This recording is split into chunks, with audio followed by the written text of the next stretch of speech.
telepon file-nya dengan NIM A112022141106. Di sini saya akan menjelaskan kode yang saya buat dari responsi bimbingan karir. Nah, pertama-tama apa yang saya lakukan di sini, saya menginstal library terlebih dahulu, install library yang nantinya akan digunakan beberapa library, kemudian load dataset. Nah, untuk dataset ini saya pakai dataset yang Prima Indians Diabetes. Di sini datasetnya digunakan untuk membuat model yang memprediksi apakah seseorang terkena diabetes ataupun tidak. Nah, di sini kemudian selanjutnya sudah berhasil di-download dan saya melakukan print untuk bentuk X dan Y, untuk menampilkan bentuk X dan Y. Nah, X merupakan fitur. Nah, di sini ada 768 data dengan 8 fitur dan 760 data dengan satu target, yang berarti ada 760 data dan 9 kolom. Kemudian di sini print untuk menampilkan 5 baris fitur pertama dan 5 baris target pertama. Nah, di sini fiturnya adalah pregnancy, glucose, blood pressure, kemudian skin thickness, insulin, PMI, diabetes pedigree, diabetes pedigree function, age, dan juga targetnya outcome. Nah, di sini menjadikan satu X dan Y sebagai satu data frame dan di print. Nah, dihasilkan seperti ini. Ini adalah contoh datanya. Kemudian DF info untuk melihat info. Nah, di sini untuk data tipe datanya semuanya numerik. Nah, dan untuk non ini adalah untuk melihat missing value. Nah, di sini tidak terdeteksi ada missing value. Karena apa? Karena dataset yang kosong itu diberi nilai 0 bukan 6. Nah, nantinya untuk mengatasi nilai value harus diubah dulu ke dalam nilai 6. Nah, kemudian ini untuk deskripsi. Dari sini juga kita bisa melihat missing value. Nah, ini berupa 0 bukan nilai 6. Kemudian di sini untuk memvisualisasikan data yang sering muncul atau data untuk memvisualisasikan isi data. Jadi frekuensi ini datanya ada 0, ada yang ini, kemudian ada yang imbalance, dan data yang sering munculnya dalam kehamilan itu 0, dalam glukosnya sekian. Nah, dan lain-lain dapat dilihat. Kemudian di sini cek jenis kolom seperti yang tadi saya katakan bahwa semuanya merupakan kolom numerik dan targetnya merupakan nilai outcome. Nah, kemudian di sini kita akan melihat missing value. Nah, sebelumnya kita harus mengubah dulu nilai 0 yang tadi menjadi nilai 6 agar dapat terdeteksi oleh ISNUL. Nah, apa saja nilai-nilai yang tidak mungkin bernilai 0 secara medis? Yaitu glucose, blood pressure, skin thickness, insulin, dan BMI. Nah, kemudian nilai-nilai 0 pada fitur-fitur tersebut diubah menjadi 6. Kemudian di sini dapat dilihat bahwa insulin memiliki 374 nilai NAN atau missing value, skin thickness 227, dan blood pressure-nya 35, BMI 17, dan glucose-nya ada 5 nilai kosong atau missing value. Nah, kemudian di sini kita akan memvisualisasikan dalam bentuk persentase. Nah, jadi seperti ini, glucose-nya ada 0, sekian dalam 0,65. Kemudian yang lain-lain ini. Nah, di sini dapat dilihat bahwa insulin memiliki paling banyak missing value. Nah, di sini selanjutnya dalam pembersihan kata, kita akan mengisi terlebih dahulu missing value dengan nilai median. Kenapa menggunakan median? Karena itu yang paling relevan untuk nilai numerik. Nah, di sini sebelumnya kita harus menuliskan dulu cost-to-figure yang tadi, glucose, blood pressure, insulin, dan BMI. Kemudian mengubah kembali angka 0 menjadi 6 agar dapat dihitung mediannya. Nah, kemudian sudah total missing value akhirnya adalah 0. Kemudian selanjutnya cek duplikasi data. Ini tidak ditemukan duplikasi data dan ini juga tidak ada baris yang dihapus. Kemudian memisahkan kembali fitur dan target. Nah, di sini targetnya outcome ya. Jadi kita pisahkan outcome dengan fitur. Kemudian deteksi outlier. Di sini untuk kita menentukan batas atas bawah dulu seperti yang sudah diajarkan. Kemudian nah, ini hasilnya insulin itu memiliki outlier paling banyak dibandingkan yang lain. Nah, tapi di sini saya tidak melakukan handling outlier. Karena apa?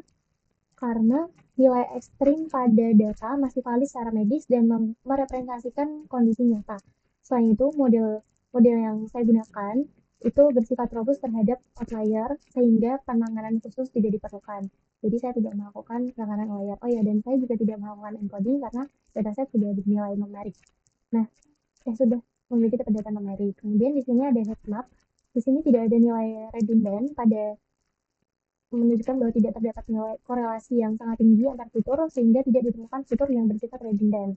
Nah, korelasi tertinggi hanya berada pada tingkat sedang, misalnya antara skin thickness dan juga BMI. Ini hanya 0,54 sehingga seluruh fitur tetap dipertahankan, nah tidak ada yang dihapus. Kemudian split, nah untuk trend test splitnya kita menggunakan seperti biasa perbandingan 80 dan 20% untuk training set dan 20% untuk test set. Kemudian di sini distribusi kelasnya bisa dilihat. Nah, distribusi kelasnya pada kelas no diabetes dan diabetes ini mengalami imbalance data yang berarti kelas no diabetesnya 7400 dan kelas yang diabetesnya hanya 214. Nah, karena terdapat hal seperti ini, maka diperlukan untuk melakukan resampling. Nah, dalam resampling ini saya menggunakan smoothie. Nah, saya menggunakan smoothie. Ini smoothie. Setelah di smoothie, total sampelnya kelas 0 dan kelas 1-nya atau kelas no diabetes dan diabetesnya sama-sama 400, 50% 50% yang divisualisasikan seperti ini. Kemudian kita gunakan smoothie-nya. Dan untuk SVM kita menggunakan scaling untuk model berbasis jarak. Nah, ini scalingnya sudah sukses, total datanya 800 dan 8 fitur dan tesnya 154 dan 8 fitur. Nah, model yang saya gunakan yaitu logistic regression, random forest, dan SVM. Kenapa saya menggunakan dataset tersebut? Karena logistic regression digunakan sebagai model baseline karena sederhana, mudah diinterpretasikan, dan sesuai untuk klasifikasi biner dengan fitur numerik. Sedangkan SVM dipilih karena efektif pada data numerik berdimensi rendah dan mampu membentuk batas keputusan non-linear. Kemudian random forest dipilih karena robust terhadap outlier, tidak sensitif terhadap skala fitur, dan mampu menangani hubungan non-linear secara efektif. Nah, kemudian ini training model, prediction membuat prediksinya sudah. Kemudian hasilnya di sini dapat dilihat bahwa logistic regression memiliki akurasi 71 dengan confusion matrixnya ada 26 orang dengan no diabetes salah diprediksikan sebagai diabetes dan ada 18 orang diabetes dipresentasikan sebagai non diabetes.